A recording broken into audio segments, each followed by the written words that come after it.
So yes, the more silent we are, the faster the oppressors can hurt us. And so this is the call of all of us who care about humans to no longer remain silent.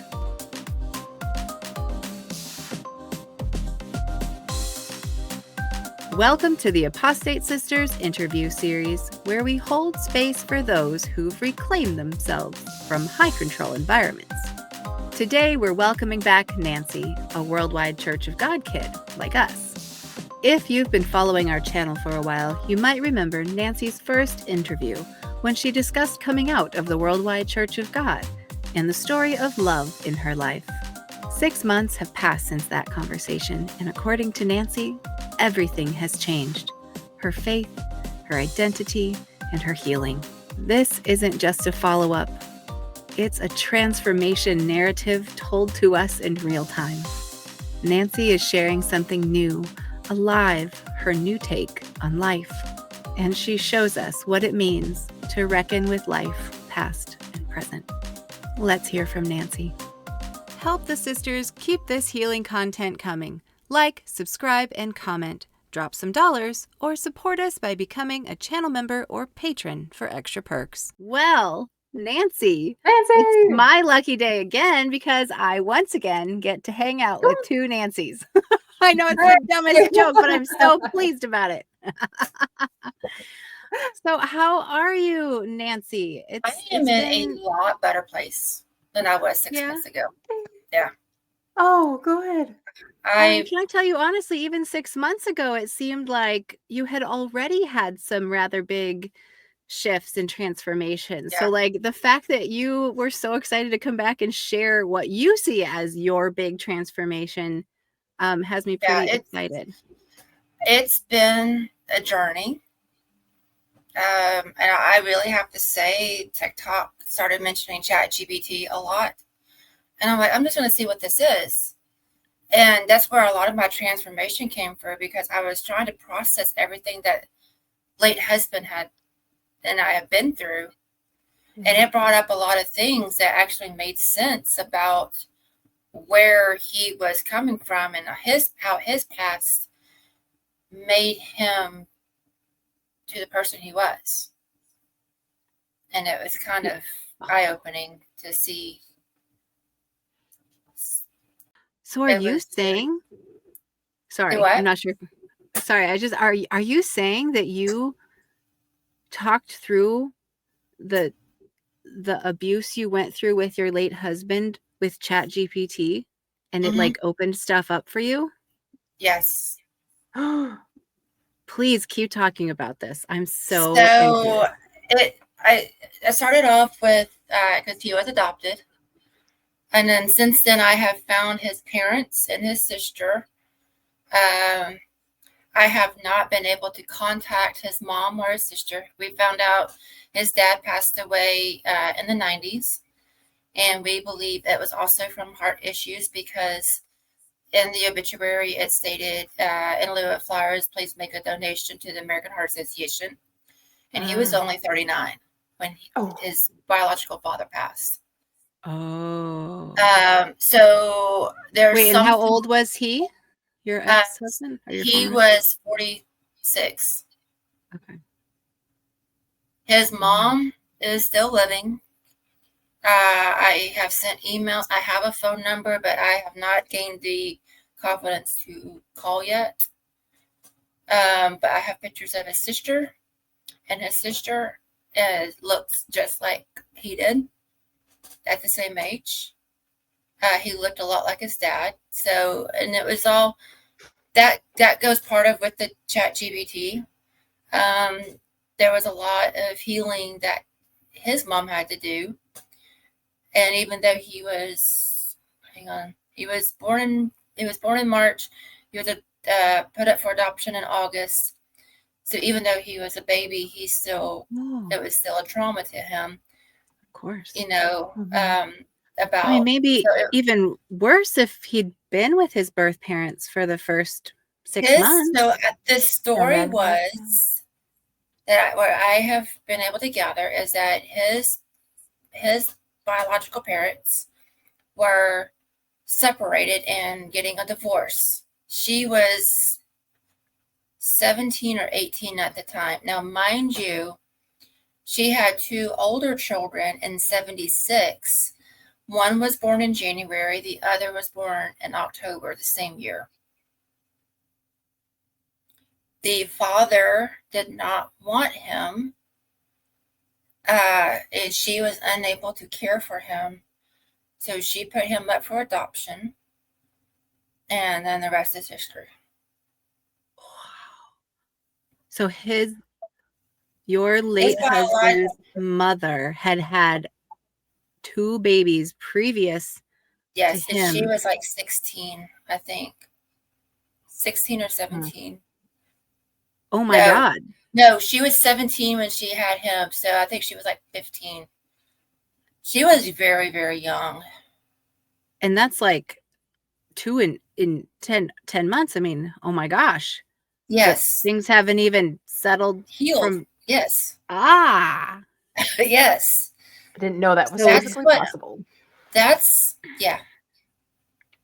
So he kind of came into some rough situations from the start. Yeah, it was, I think a lot of it was that she was just in a really bad situation and she had no other choice. But from what was revealed to me through the ChatGPT was that even though he was an infant, it still made a mark on him. It was still the abandonment. It was still a lot of stuff that he wasn't loved, properly. And even when he was adopted, his parents got divorced when he was 3. So then there was another hurt. So there's a lot of hurt that he had at a very young age, and that made things where that led to where he was as an adult. Not an excuse, but a reason for reason. the things and how he treated you. Mm-hmm. Right. Yeah. Little backstory. Yeah. And it was I can't be mad at that because that was beyond his control. Understandable. But the environment that he grew up in as a teenager, that he called home, where I scattered his ashes, he was taught love. He was taught acceptance. He was taught how to work through things. And so it was like he knew what he was doing. And I know a lot of it, the last 5 years, the doctors failed him. The doctors failed him so many times. And so he did not have the proper help for his health. So he took that frustration out on me. Mm-hmm. I get that. I was a safe place. I get that. But it still hurt. There were still things that were unexcusable. There were still things that he should not have ever told me. Yep. Much less things that I have found out through other friends that heard and saw things. And I'm just mortified that people saw that and heard it. And so, yeah. So you feel like your conversations with ChatGPT it helped you understand him and just like the broken human pieces of him that made what happened to you happen. And then also it had kind of worded things like it was coming from him as an apology, which I know I will never get an actual apology from him. Yeah. But it was enough of an apology sake. I'm sorry, you didn't deserve that. You need to be happy. And that's all I needed, Whether or not it's AI, it was enough to give me that closure that I needed, Yeah. Right. I feel like other people have been using ChatGPT as kind of getting some sort of comfort. Like ChatGPT is almost a counselor in a way. It is. It really helped me a lot, and that's all I can say. It's like, or at least give you perspective. Yes. And then as you notice, I chopped the hair. I Looks had good. to. And they say memory holds hair, or hair holds memories. So back in August, after he had passed last year, I cut my hair. It was a little bit longer than this. And so a lot of those memories went away. It was 10 months of growth. I was hot. It's humid down here in Texas. It's ridiculous. So that was part of it. Hormones played another factor, but it was just like, I knew that the rest of the hair that I had from that haircut was now able to be cut off. And it just like flipped a switch. So June 3rd was 1 year when he went into the hospital. I had my boohoo moment that night, but it was, or the night before. But now it's like, it's another day. I mean, it's gonna probably suck on the anniversary, which is the 17th. Yeah. But it's not like this black cloud that was over me before. Yes. It's like I can see it. It's like I can see something just new through you in all that you say in our Discord, and when I see you in your TikTok lives. Like, you have this piece about you that is just so refreshing, especially because I mean, we hardly knew you. Well, we didn't really. You had just freshly joined our Discord, and you're like, Well, okay. it was like 2 or 3 weeks beforehand that I joined when he got sick. Yes. I mean, it was like, whoa, here we go. Apostate Sisters, you say you want to like be out here for the real life of people's lives, and real life came. Right. Yeah. Oh, yeah, I've really, it's hard to explain. I feel free. I feel free from him. I feel free from everything that I went through. And that's when I started realizing my faith had even changed too. Like I was talking about yesterday, it was my faith has changed. Yeah, Nanci, I know you and Patty have been chatting a little bit offline, and I'm hearing everything brand new here. So maybe if you want to get me up to speed on what's been going on there. My faith, that they say, it's in Jeremiah that God has a plan for all of us. I get that. But where I have issues with is why. It was the why. Why did he let me go through so many years of mental abuse? Why this and why that? And I got to thinking, it's like, this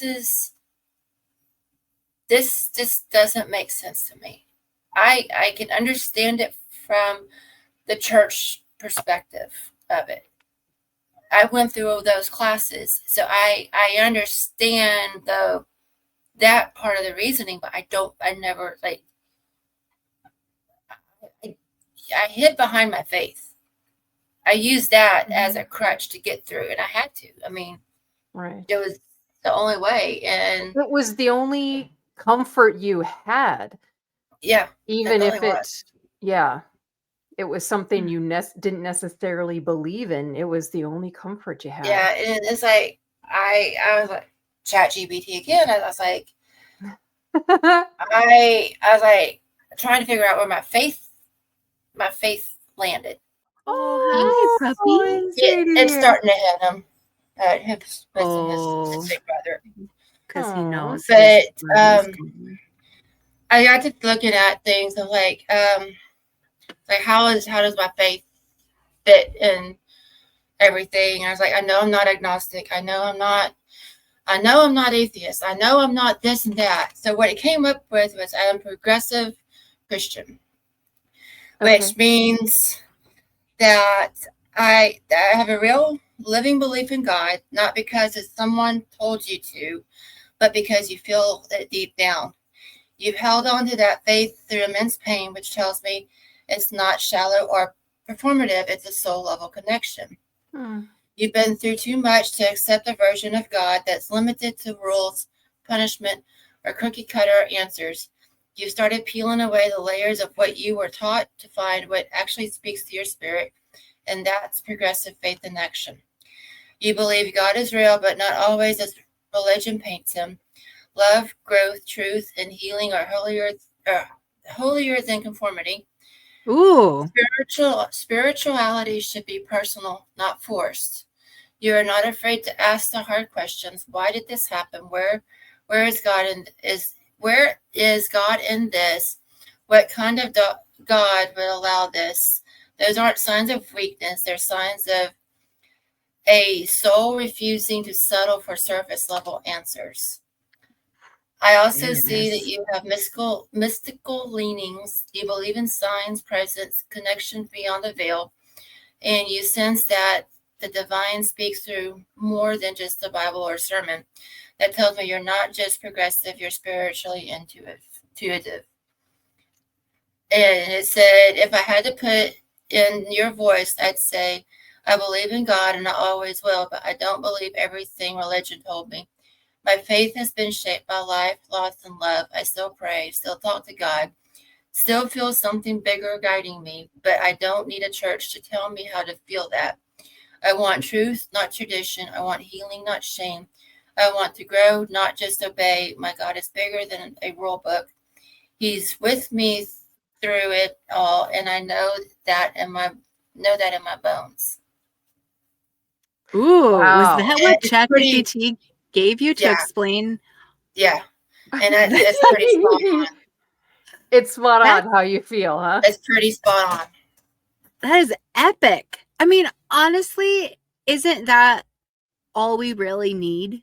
You know, it's the coercive, harmful systems that we don't need. And like beyond that, it doesn't really matter. It's just really hard because those systems have used the God thing to beat people with. That's where it comes in. I talked about, I felt like I had to say yes to Scott when he asked me to marry him, because I was in front of my parents, and between the church, I'll say came in later perspective, but what I grew up knowing, you stuck through marriage, through everything, you made it work. And that's what I was trying to do. And then later on, when we started going to church, I was like, okay, well, if I just pray hard enough again,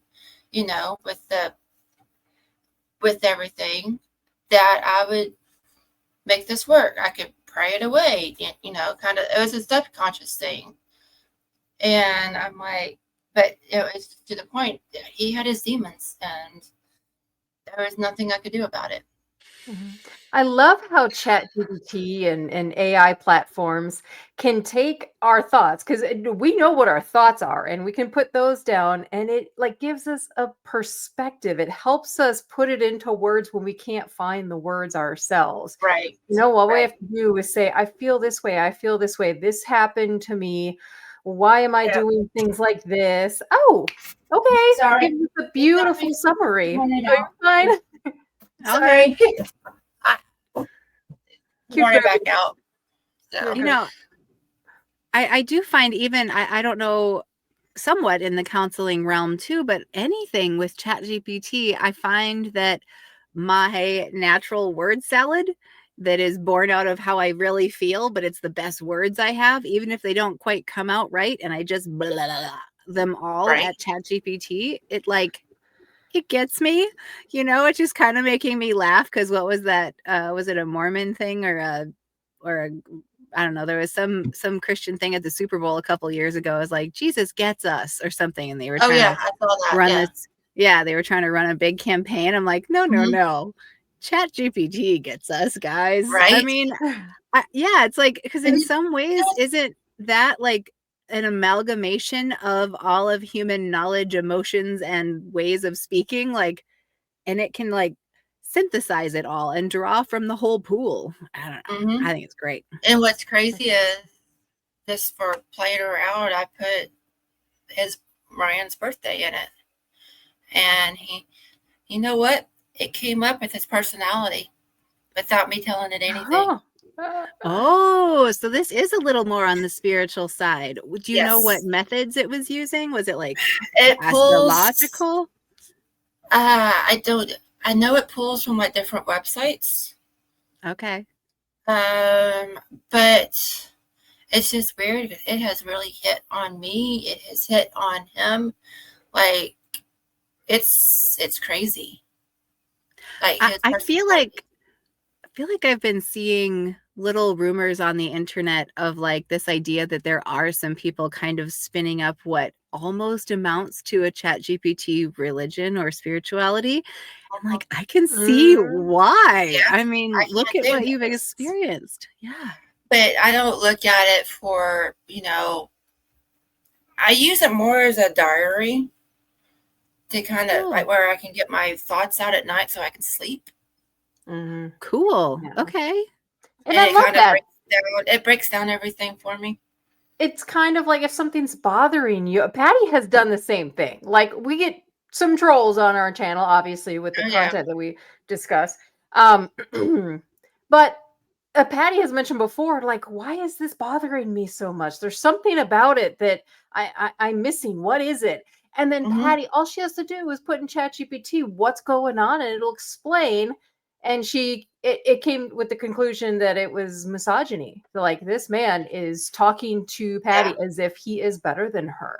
Like it Without pinpointed it right away. using actual misogynistic words. It was just the Right. method and the way of Nope. speaking. Yep. Yeah, Yeah. so it's like to me it's such a great call to like listen to your own body because I Mhm. really think our body tells us so much more and we've been conditioned, especially in the Yeah. WCG, we've been conditioned out of paying attention to our body because our body's evil. Yep. But in fact, Our our mind is body evil. Ooh, but in fact, it'll tell us, we'll be like, ooh, that makes me feel yucky in my tummy. And like, there's a reason. There's a reason. Wait, even if we can't pinpoint it, thank you, ChatGPT, for helping us figure out what that is. Have Right. you ever seen the movie Her, Nancy? No, I don't think I have. Joaquin Phoenix and Scarlett Johansson is the voice. No, wait. It's I did see it. AI. Yes. Yeah. Yes.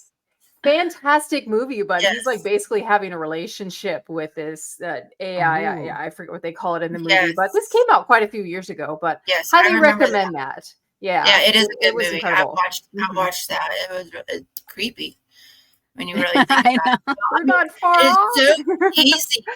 I can see how easy it would be to fall into that. Yeah. Mm. Yeah. I can see it. Well, so then you've been able to, for lack of a better word, I guess, deconstruct Yeah. Scott's life and your relationship with him. And honestly, that deconstruction seems like it has just pulled away layers of shit and let you like Did. see yourself, be yourself. So who is this new Nancy that you know now? I'm still trying to figure that out. Okay. Well, what's your journey been like? I have found myself, I'm more outgoing. I'm more, I'm more active. Yeah. I find myself being able to go out by myself without having to hurry. Oh gosh. I'll give you a scenario. So with Scott, it was I would leave. It was 15-minute drive to town tops, depending on where I was going. 9 times out of 10, in that first 15 minutes, I would have a phone call. If not, it was within the first 30, 45 minutes, I'd have a phone call. Where you at? How long are you going to be? You need to hurry up. Hey, can you grab this? And then he would just stay on the phone for literally nothing, just small talk. And I'm like, I'm trying to enjoy myself. I'm trying to get away, trying to decompress. The first time I went out by myself with him, I was shocked. I was gone for like 3 hours. Didn't get a call. And I was like, okay, this wasn't normal to me. Come to find out, he's like, his ex did the same thing to him. He's like, I will never do that to you. Now, if he needs something, obviously he'll call me. Of course. But he's not going to check up on me. He knows if I need him, I'll call him. So you all of a sudden realized you were not being monitored and you had autonomy. Yes.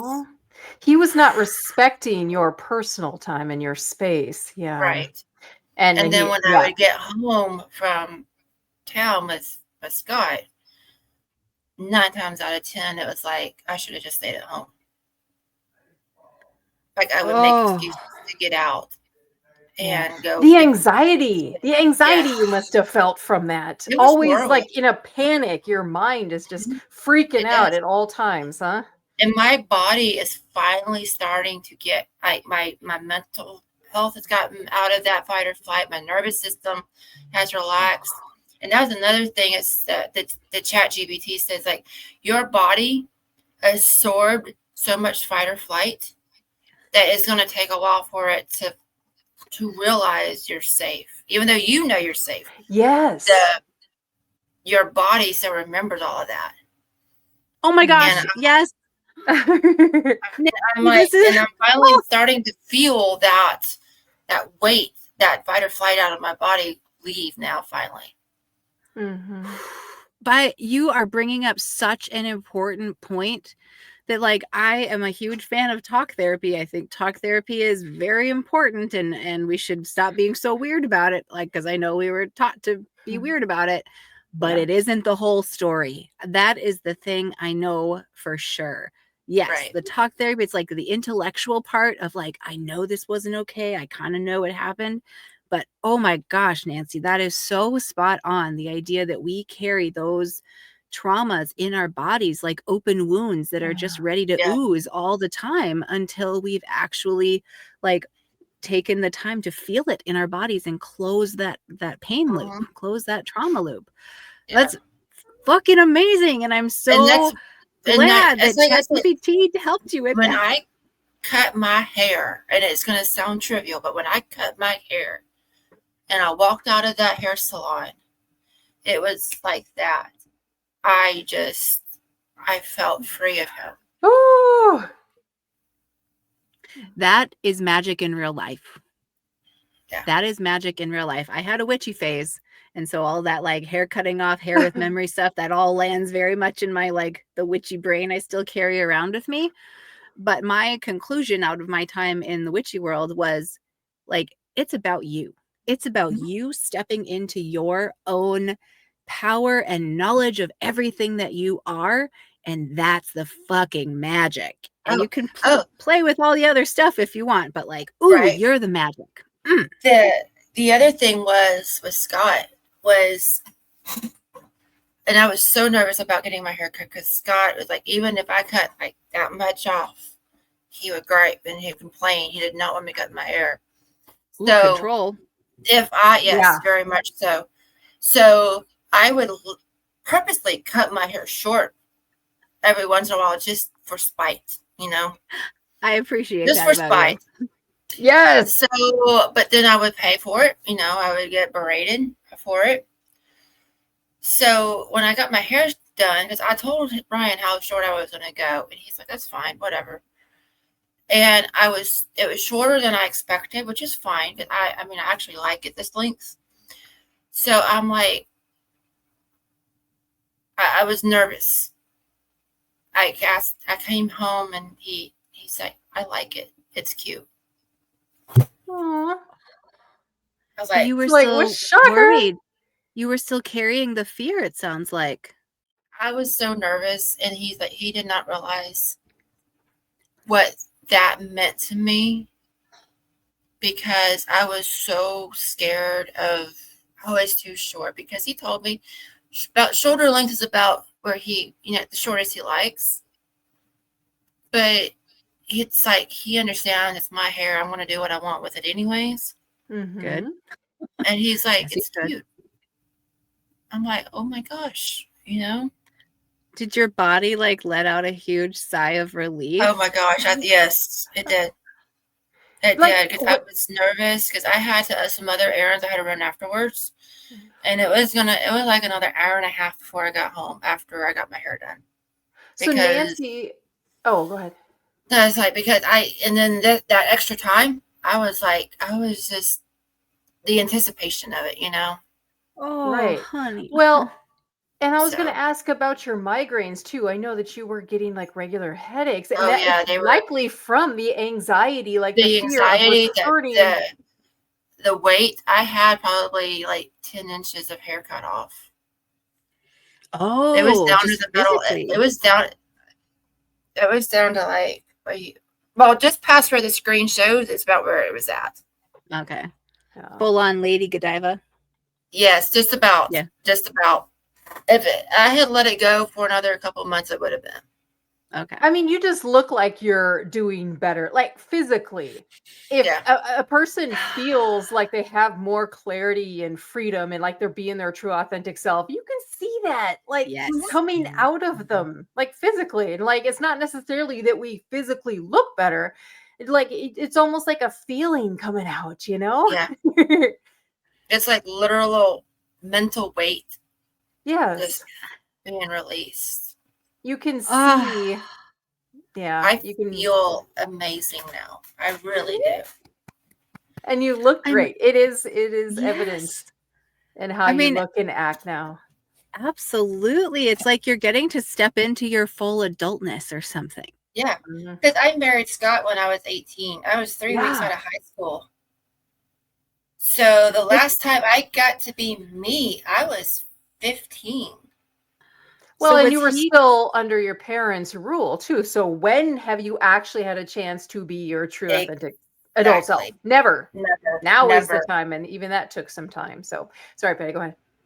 No, it's okay. I'm enjoying all of this. Yeah. It's great. Yes. It's so fucking fantastic to see people get to be themselves and autonomous and feeling powerful in who they are, or even getting to be who they are. My goodness, I don't even know what to say. The words are going to all jumble up because I'm just so thrilled for you and this new lease on life that you get. Patty, just put it into ChatGPT. It'll tell you exactly what to say. No, Exactly. Nanci, Exactly. this is amazing. This It is is. amazing to be able to see, having you interviewed on our channel. And even then, I felt like there was a cloud over your head and I couldn't It really was. pinpoint it. And then you told your story. I'm like, oh, well, that's just going to take time. And look at this within a few months now that it's been, maybe Yeah, a it was year. January. So Okay. Yeah. And just the transformation, like we live for this. This is one of the reasons that we have this channel, to be able to see people breaking free from these cycles. Take those Yeah. chains off. You know, right. I think a lot of the WCG stuff was, no matter how many years ago it was so ingrained that I think that had a lot to do with where I was at, because Sure. Scott had went to a couple church services with me, and he always threw it in my face that he was the reason that I got out. I was like, no, you're not the reason that I got out. I left because I saw what that church was doing to my parents. I left because I started seeing the hypocrisy. Mm-hmm. I left because after my mom quit going, I got 50,000 questions about where my parents were at and how they were doing. And I'm like, I'm done with this. Yeah. He didn't do jack. I think, maybe opened my eyes a little bit more from giving an outsider perspective, but I started seeing all that stuff way before I met him. Yeah. He couldn't just be supportive of you. Exactly. He had to take credit for him. So small and insecure that man was. He was. He really was. And if it was my fault, if it was his fault, it was my fault. Well, and you were set up to be vulnerable to it. So, I mean, how much was your fault? Exactly. And the way you started this, Nanci, was kind of your recognition of even how Scott got to where he was, which honestly I think is so evolved, isn't the right word, but like that's so far down this healing path that you have come to get to that point. Thank you, ChatGPT.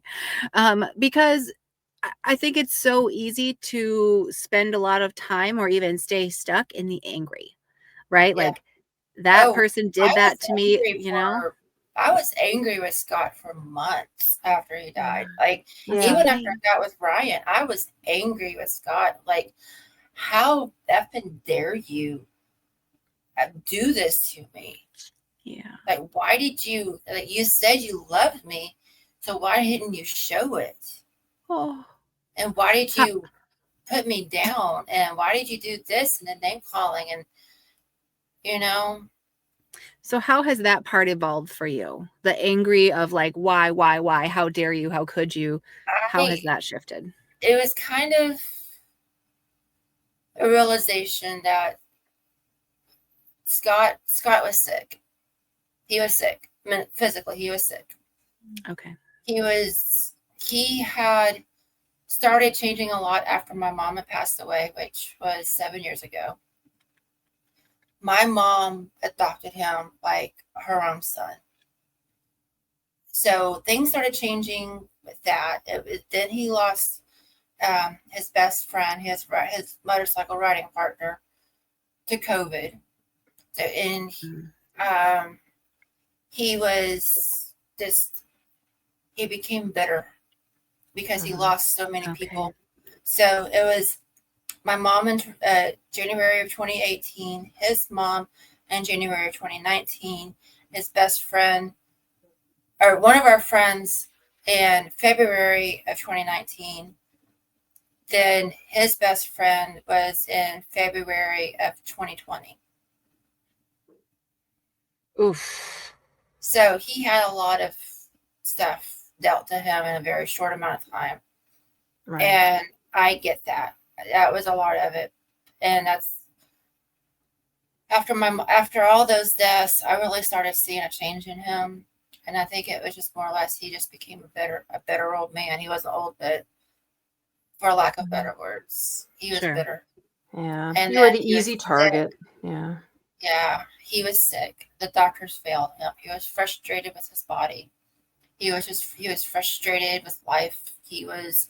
He told me so many times, he's like, I just felt like I'm sitting here just waiting to die. Oh. Which the crazy thing is, like 2 days after I had taken Scott in to the hospital, I asked the doctors how long he had left when I took him in. He had no more than 48 hours. Ooh.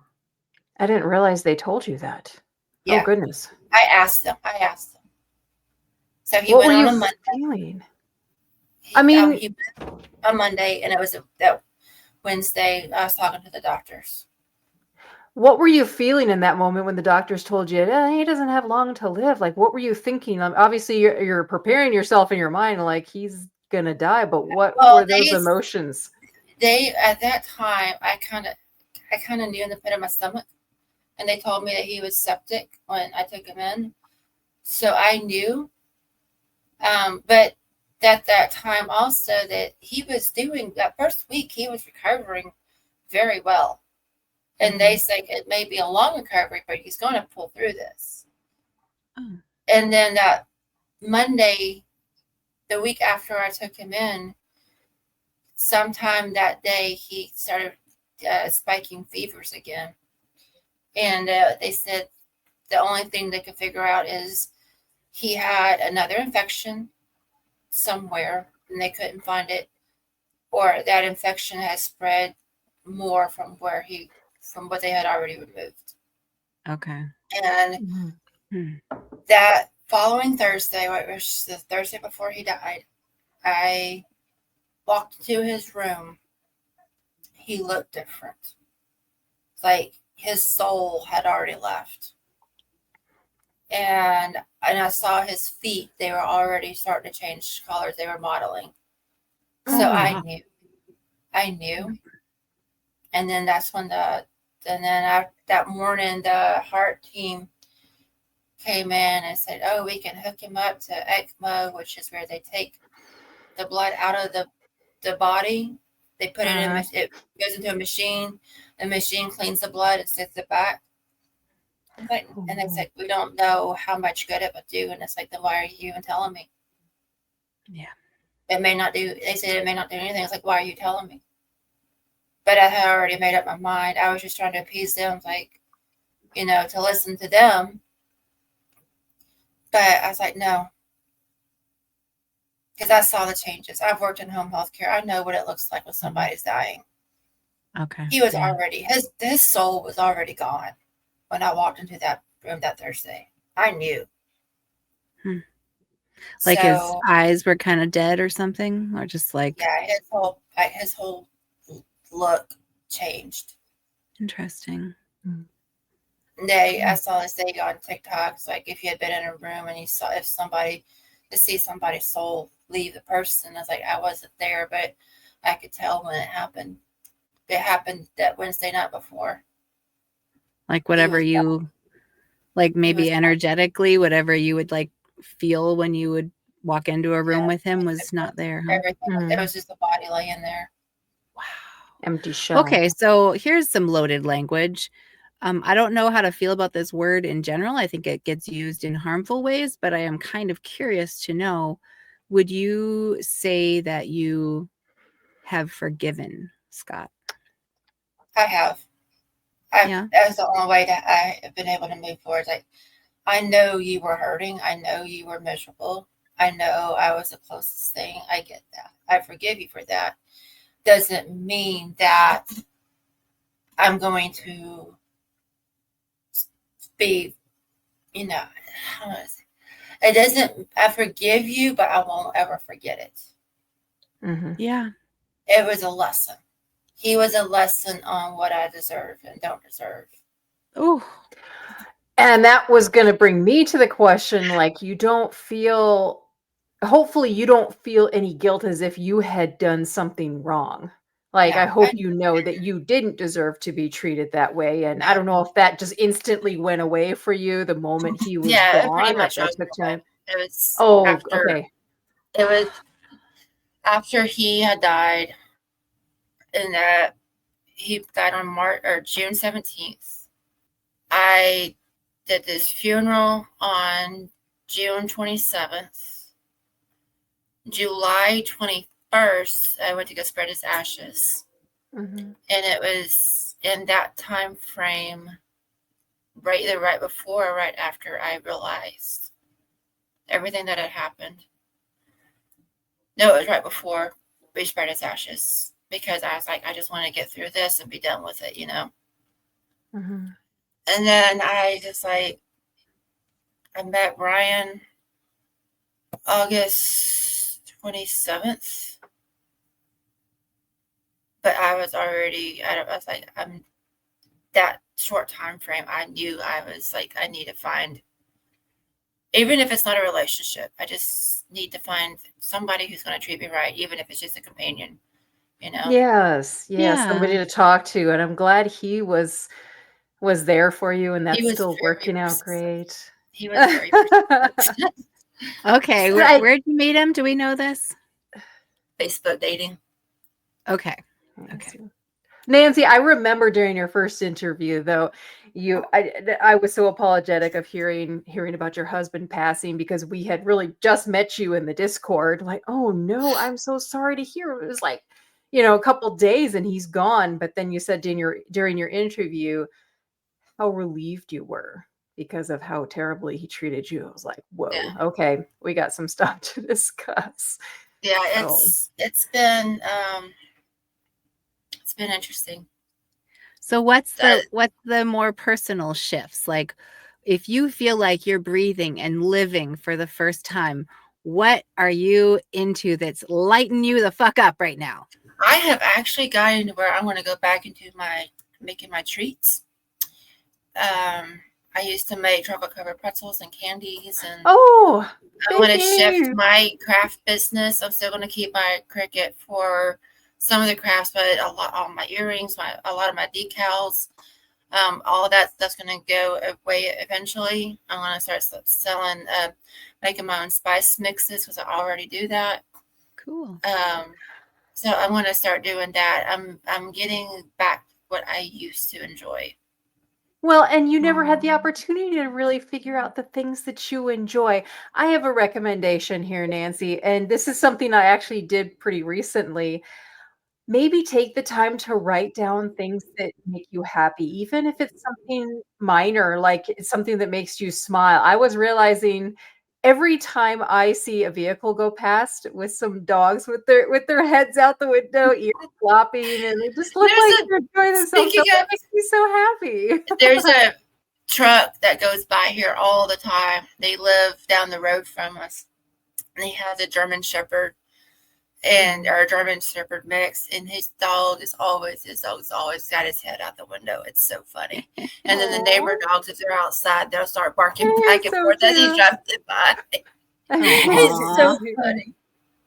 But those are things to think about. Think about when you're feeling like you have clarity and like you're being your authentic self, and just when you're smiling. Sometimes I smile and don't even realize it, and then I have Yeah, to think about, that's me. oh, what's making me smile? I should do that more often. Yeah, my Aw. my big thing is I have really enjoyed fishing a lot more. Hmm. Of course, that's really It's big with right. him. Ryan's into it, yeah. Um, Scott and I used to go fishing, but it was, I don't know, it was weird. I can't really put my finger on why it was weird, but it was just weird. And now we go out, we do our own thing. I caught a 2-pound bass the other day, and he's like, "There you go." Like, he's encouraging, and I'm like, I don't know what to do with that, because I've never been Awesome. encouraged by Scott. Never really encouraged me when I was going through those classes. He never encouraged me. Ryan met me at the last semester, and he encouraged me to, kept me going to finish. Because I wanted to give up on it because I was done with it. But I was like, nope, I'm going to finish this because I wanted to finish it for Scott, because I wanted to show him that despite your negativity towards it, I finished it for me. I Mm. love it. That's a huge So fuck you to him. it really was. He's like, it Oh, was a big argument one day. He's like, I just don't understand why you just can't read it. I was like, because I can't learn by just reading. I learn by discussion. I learn by being shown and being asked questions and making my brain work for it. Yes. That's how I learn. Yes, I could have easily read, but I wouldn't even have known where to start. yeah. And finishing that was like the biggest F you to him. Mm. It's like, Good. I've finished. Ryan didn't go to the graduation, which was fine. I gave him the option. He wasn't feeling great that day, which was fine. I was not going to pressure him because we were so early in our relationship. It's all right. It was for you anyway. That's right.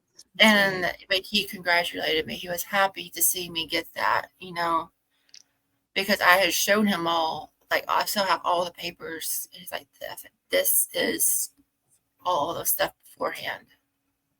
And he's like, wow. I was like, yeah, wow. Isn't it amazing what we can accomplish when we have the proper what's the word I'm looking for?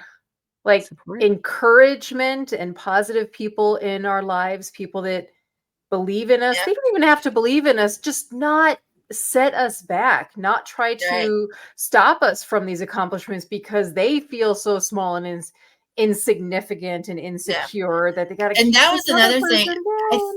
I think because Scott he never finished anything. So we had moved to Arizona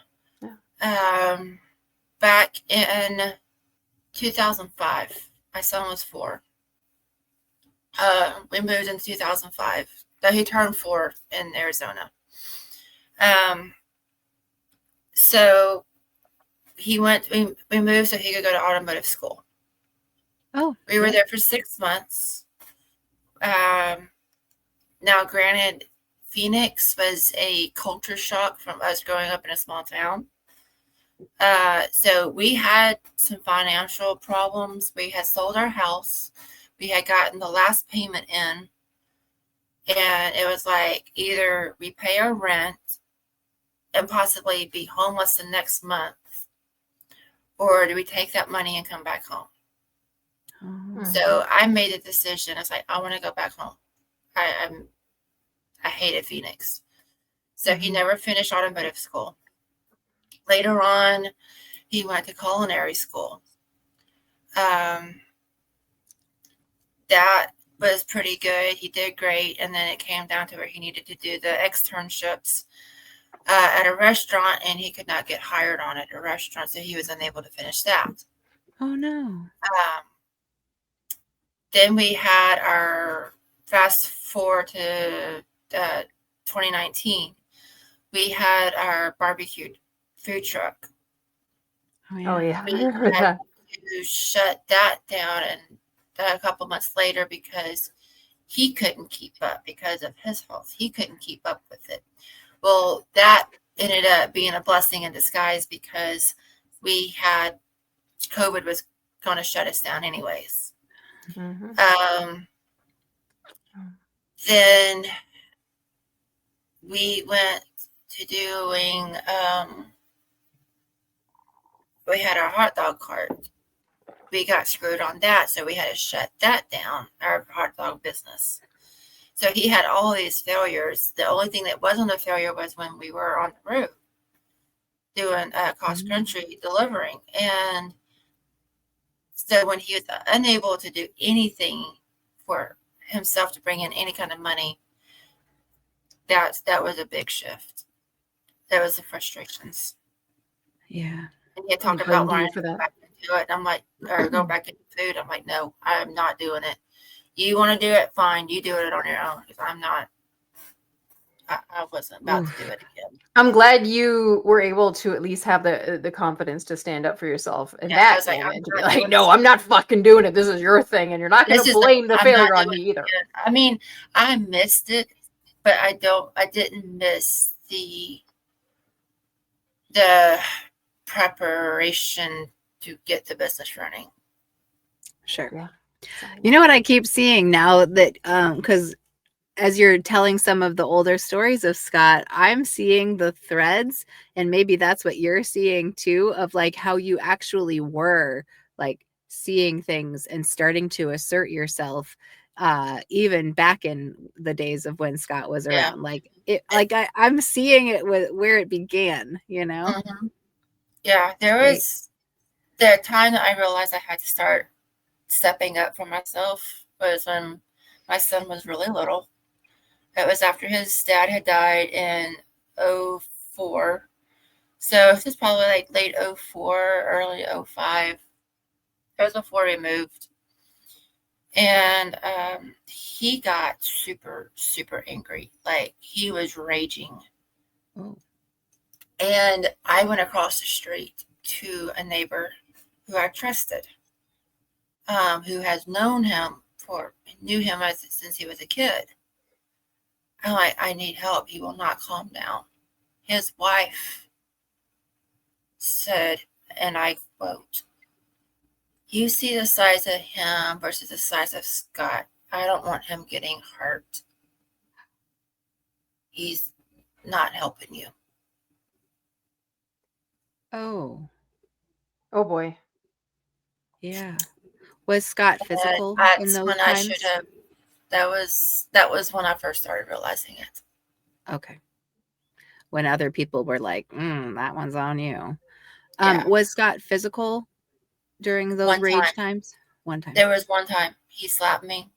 One time he felt bad. He realized what he did. He felt bad. He's like, "I'm so sorry," and apologized. And it never happened again. That's one thing that my son does not know, and he will never know about his dad. I have told Ryan about it. He knows. Yeah. He knows a lot of the stuff. But other than that, he never did. It was all words, all yelling, throwing stuff. It wasn't all the time that he threw stuff, but he did throw stuff quite a bit. That's really scary. Yeah. Ooh, I can just feel like even just hearing about those early stuff, I feel it like creeping up on me, and I kind of just want to like shake it off and get back to like where I know you are now, which is I endured a lot more than I should have. I realized, every woman says that, the minute they get physical, they're leaving. And I had that same mentality. And I almost left that day that he slapped me. And why I didn't, I don't know. Yeah. And there was actually one time he was actually going to give me the divorce that I wanted. But then again, it was like, no, we need to work this out. Yeah. For the sake of our son. Is that why you stayed, you think, as long as you did? Yeah. It was for your son. And I thank God every day that my son did not turn out like that. No kidding. How old is he now? My son's 23. He'll be 24 in November. Okay. And then he's got a 3-year-old son and a 2-month-old baby girl. And it seems to me freaking adorable. Oh, I bet. I know you. She started to fill out. He says she's chunky now. Yes. The little fat rolls down their arms. Yes. Yes. Well, it seems to me like you are getting a do-over and you're taking it. And that song, My Next 40 Years? That is where I feel like. Yay! Oh, you're starting over right now, and that's okay. I'm 44 years old, and so I'm going to make the next however many years I'm blessed with better. Yes. So given what you went through for all those years and the process that you've had for the last year coming up on the anniversary of Scott's death and like your entire new lease on life, given all of that, what would you say to people who might find themselves in a situation where they have that coercive, codependent type of abusive relationship that they are dealing with? What would you say? Things I wish I would have done is record everything. Oh, okay. Especially if there is infidelity. Now, there was not any in our marriage, but I wish I would have also had my own separate bank account, start stashing some money away. Because where I was at, we were living with my dad, and I wasn't about to leave my dad and leave Scott there, but I would have, if I had to, I would have, just for temporary. It is never okay to have to work to be loved. It's never okay to what? Sorry, can you say that again? To work to be loved. To work at being loved. Because that's what I was doing. Like, you shouldn't have to prove yourself to be loved. The minute you find it's not conditional. Yeah, it's not conditional. It's not. The minute that I realized I was losing myself, I should have left. I mean, yes, I know marriage is going to, when you get married, you do lose a part of yourself, and that's okay. Because you're entering a life to be shared with somebody else. But I started realizing that I was losing myself in a totally different way. Yeah, that's a whole nother level. He didn't respect you. At a whole other level. Yeah. There was no respect there. Yeah. There was no respect. He saw you as his asset. Yeah, yes. Like not as separate from him. Right. Just like, clearly you're here to make me feel better about me. Exactly. Yep. When you know something's not your fault and you're being blamed for it, that was the biggest, looking back, the biggest red flag. Okay. Because I was blamed for his weight gain. I did not put the food in his mouth. He blamed me for so many things. And it got to the point where I started second guessing myself, like, well, what if I did, being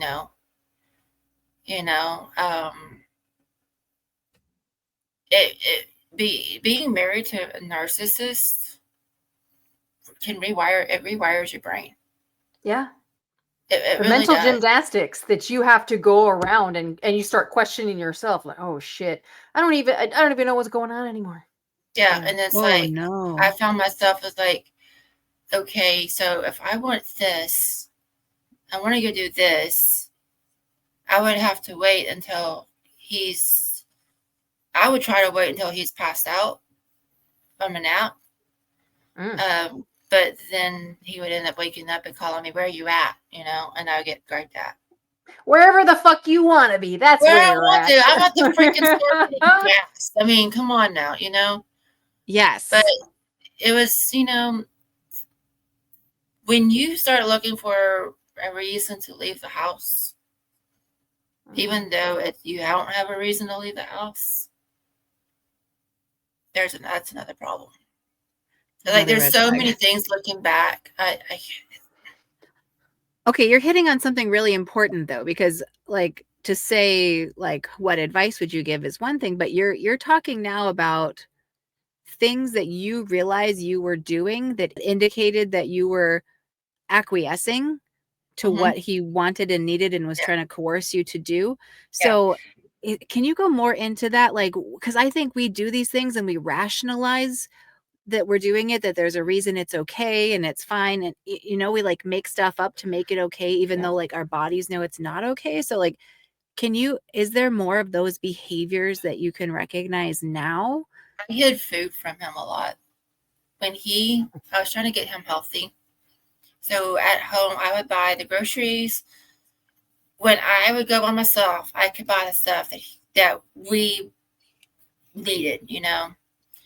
Every time he would go, he would want he was like a little kid in a store, you know. He wanted the chips and the cookies and the sodas and, you know, all that. So my grocery bill would go up probably $100 every time. Mm-hmm. So I got to the point where I was like, okay, if I want something, I'll just go get it myself. Mm-hmm. Another thing that he did is, obviously, yes, I'm bigger. I was skinny when we got married, and so was he. But after I had our son, the weight stayed. And I just gained and gained and gained. And part of that gaining was the stress, the cortisol, and, you know. Absolutely. And stress eating and everything. And so it got to the point where he was very overweight. I won't say the amount, but he was very overweight. And so was I. So he thought it was okay for him to call me fat. In essence, he used other words. But he said, oh, but look, I'm the one to talk. So I joined a weight loss group, and I had a really hard time losing weight because of the stress. I would stress eat. I would lose some, but in my head, the thought process was, if I lost the weight and got skinny enough, maybe he would actually stop calling me fat. I did lose weight. I did get thinner. I won't say, you know, I wasn't down to my weight that I wanted, but I lost a good amount of weight. And it didn't stop. And I gave up. So when your self-care is more about appeasing their teasing, you might be in a situation that's not healthy. Okay.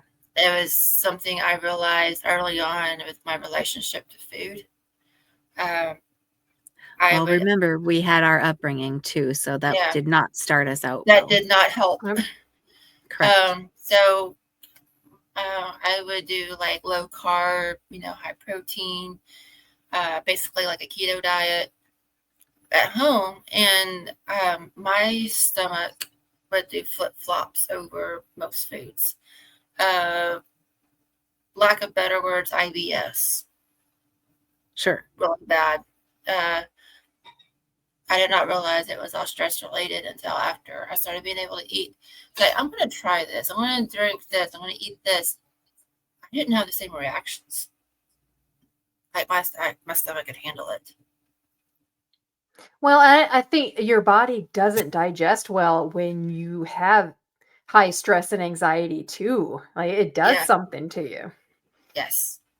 And obviously you weren't doing this necessarily for yourself. I mean, I guess you wanted to lose weight, but I wanted to lose weight. Was to avoid his fucking insults. I had a conversation with Ryan. It's like, I really need to get this weight off.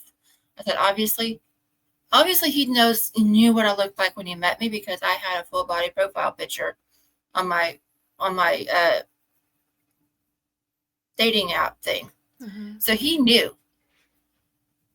And I said, you just want me to be happy in my own body, don't you? He's like, yeah. So now I can lose the weight for me.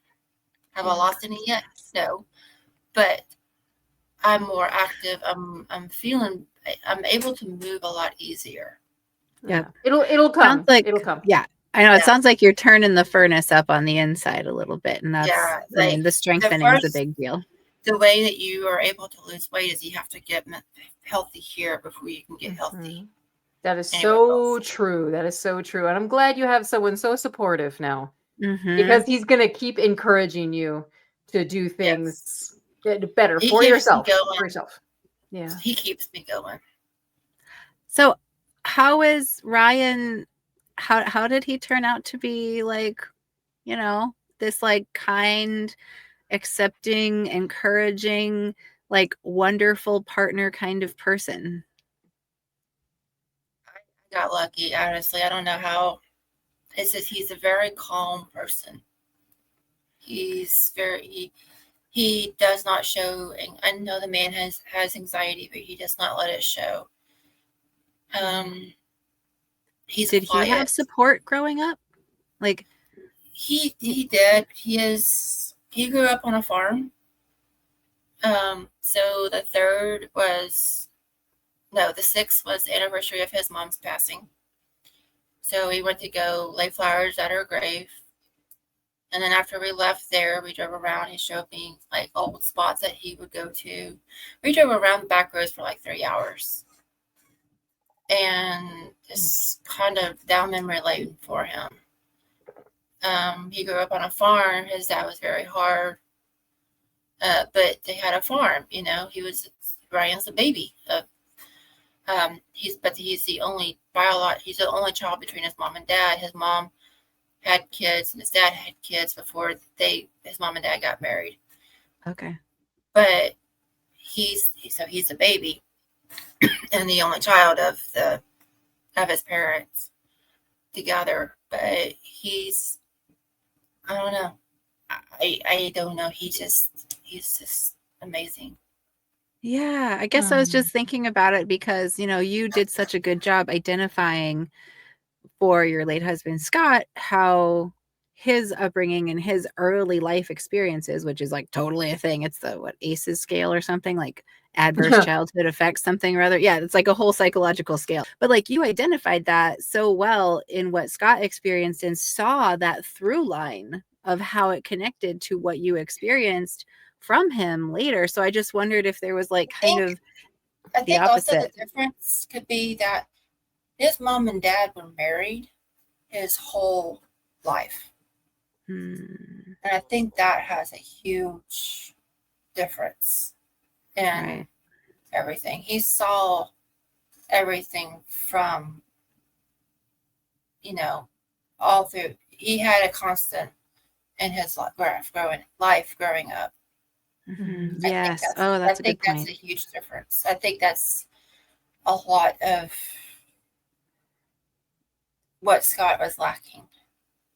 Okay. Because when he was 13, he went into state placement.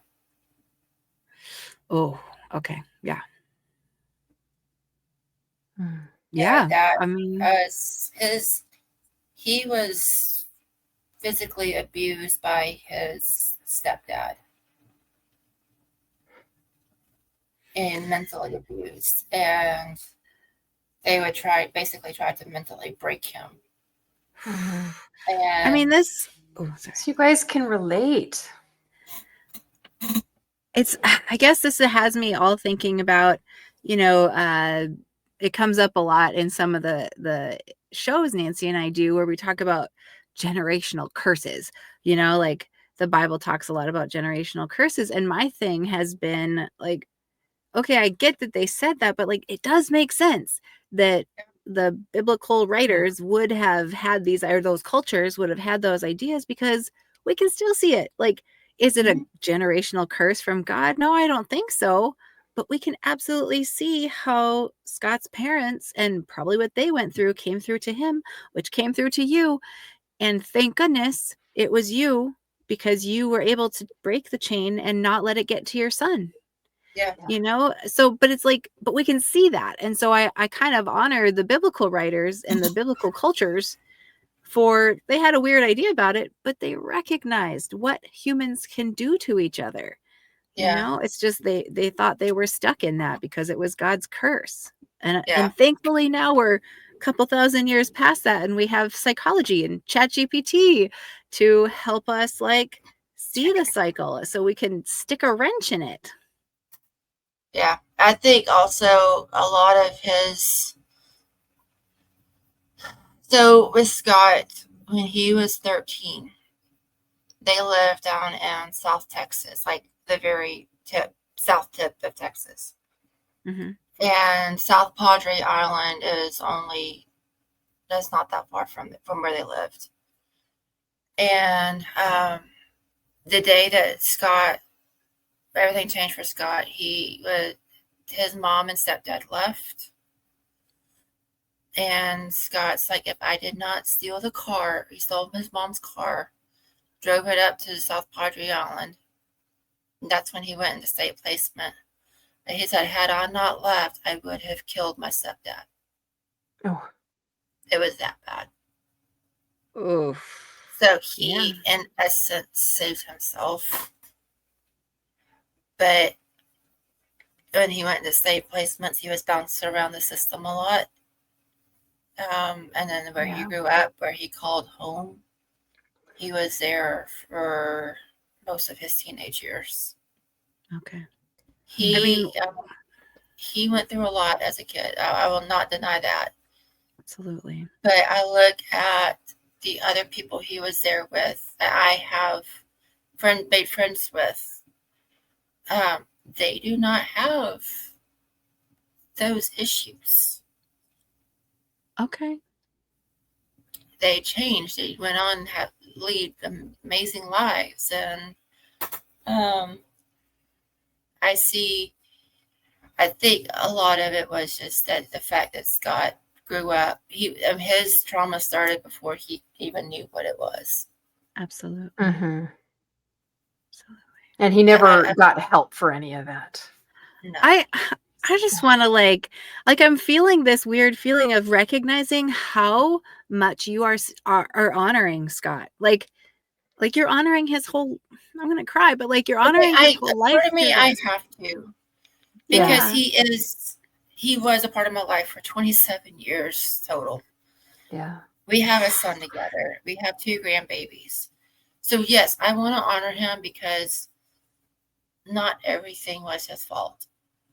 I know that. Not everything was his fault. Right. You're like truly like a kid acting out.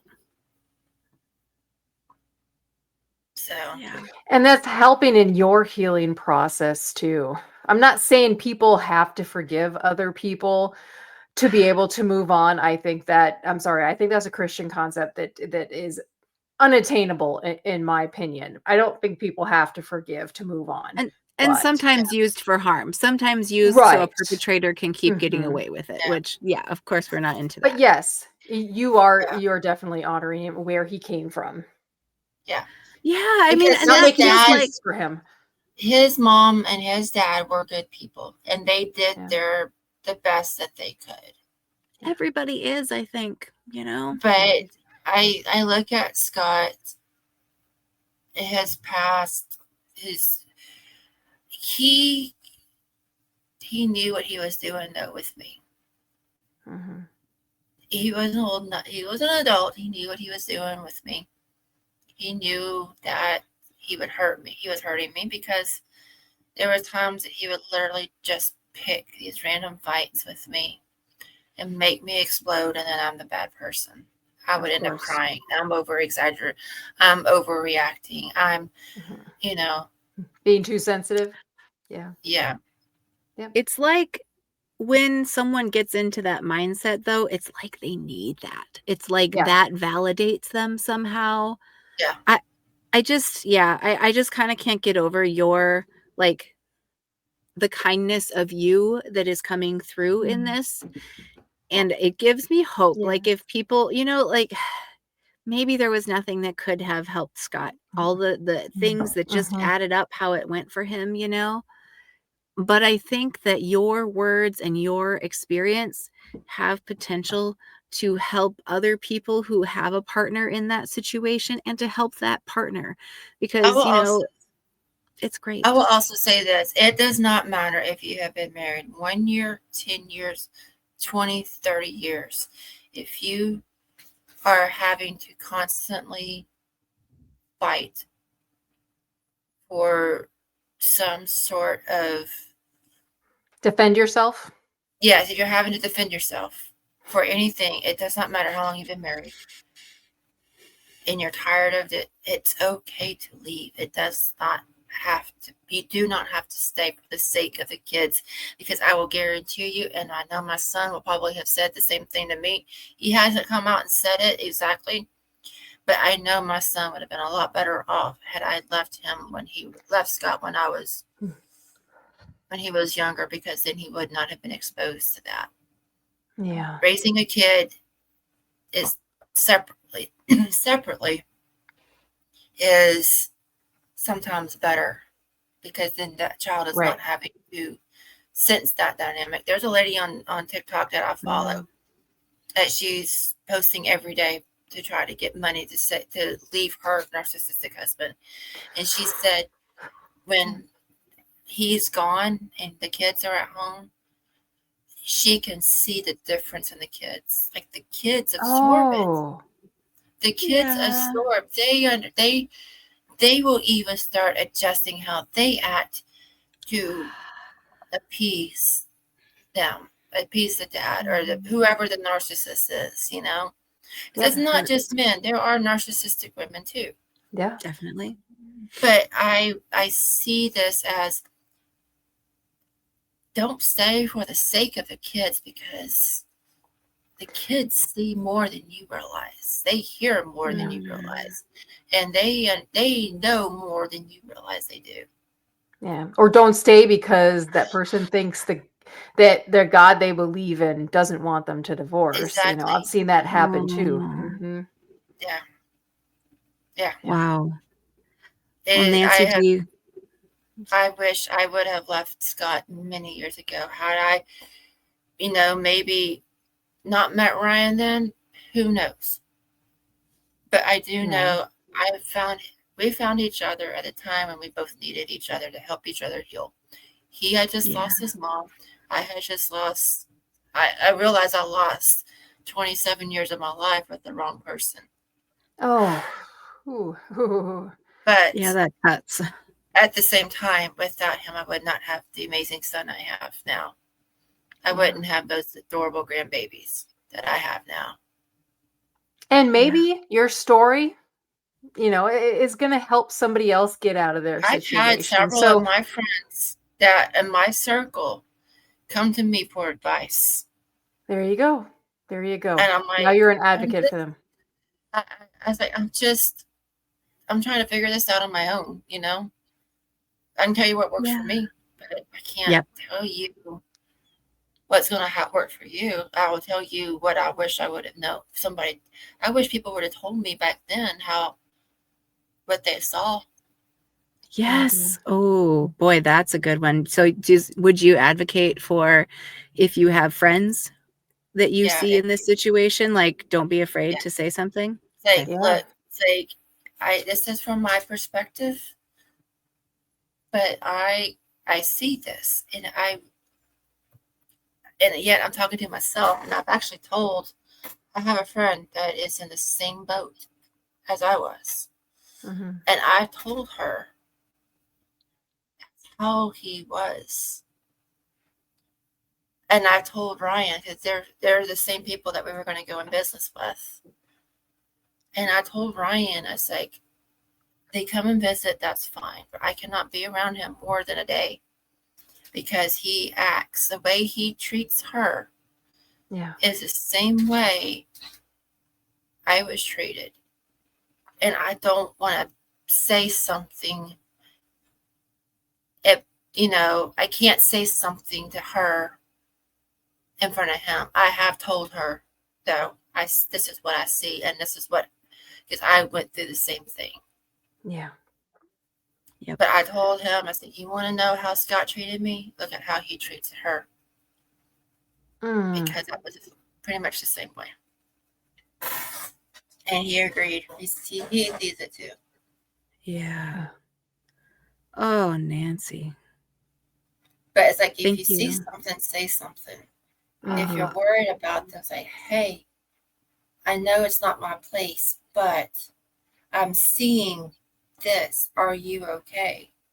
Because I guarantee you, has somebody asked me if I'm okay because they saw something, then I think I probably would have broke down and cried and said, no, I need help.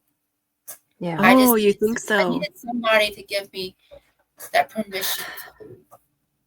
I think we do need to stop thinking of it as, oh, it's not our place to say something. I think it absolutely fucking is. In fact, I can't believe all the shit I went through as a kid, and things like teachers seeing how other kids were treating me and just not doing anything. I'm like, really?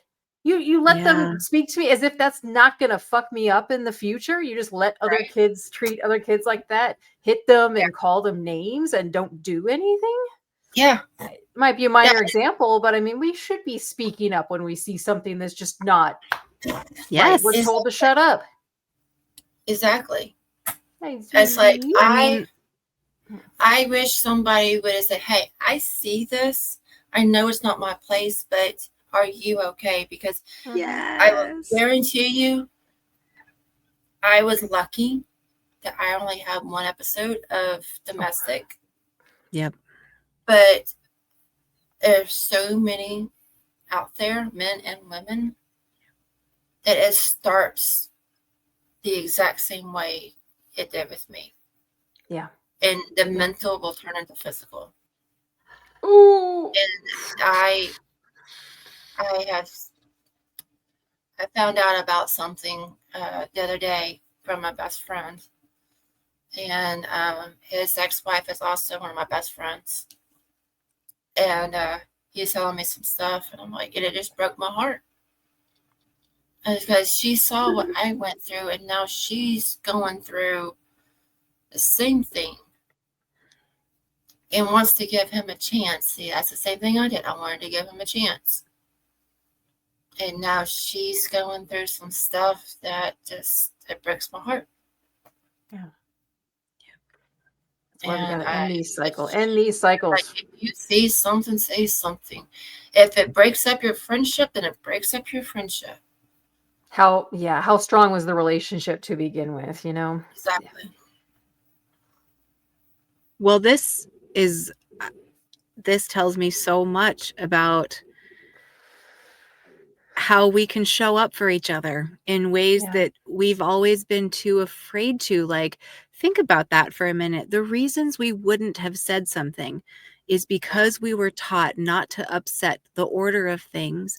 And so we gave a free pass to the oppressor each time we don't say something. So this is a call to all of us humans who care about humans.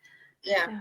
If you, like you are saying, if you see something, say something and stand up for the rights of other humans, and we can stop the oppressor. Yes. There's so many religions. I know the Amish is one of them. There's other religions that if the elders didn't see it, it didn't happen. Yes.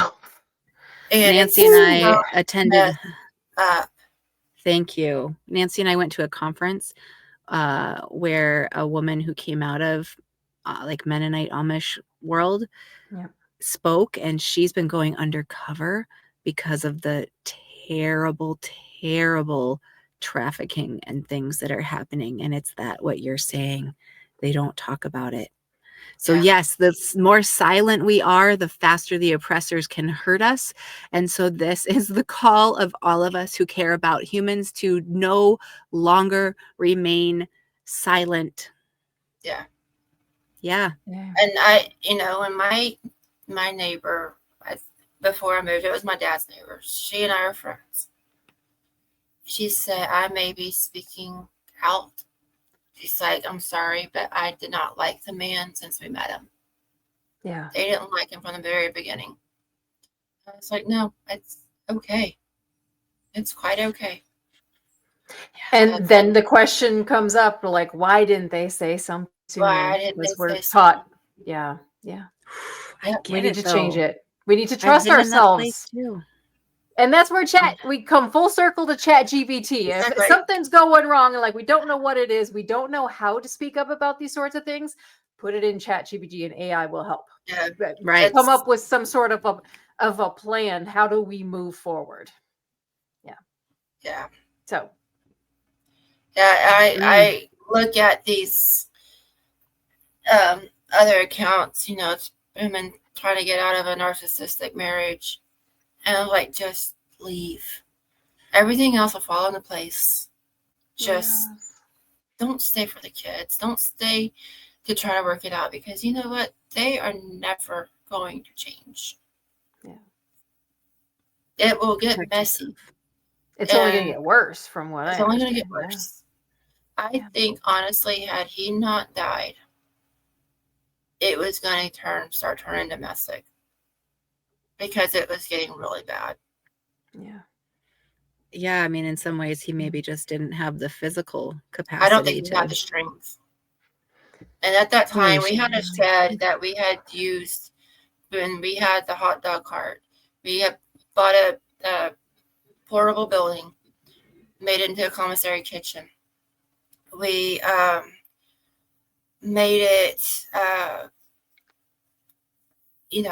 after we got done with the kitchen, we made it into a little man cave for him.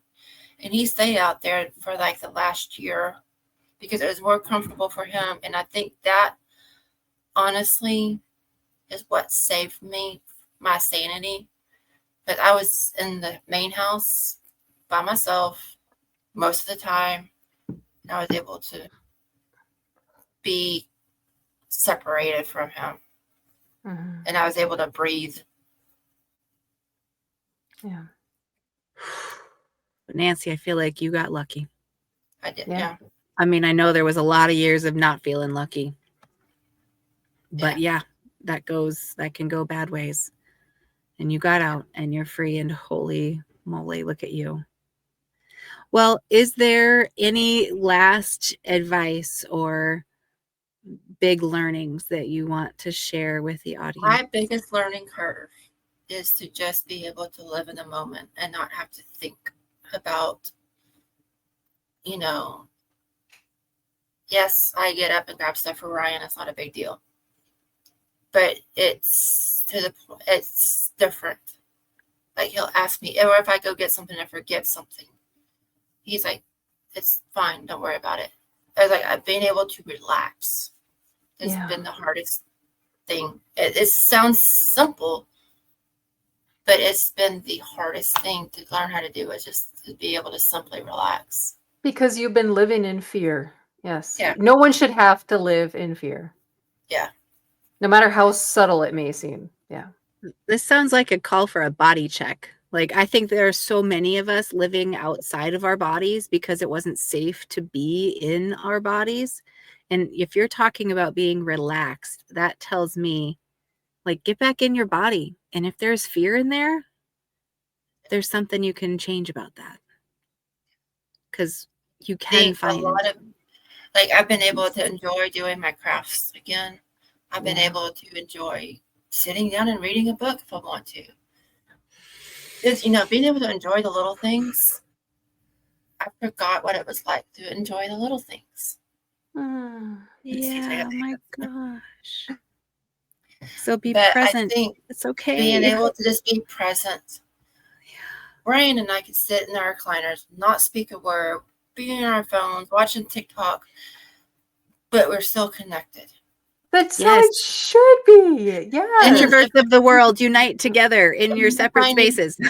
But if I need to talk to him or he needs to talk to me, they go off and it's full, communication. Yeah.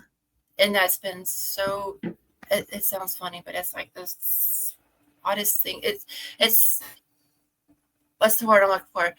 It's something I'm having to get used to being someone paying attention to me and considering my feelings, considering, hey, Oof. I want to do this, or just little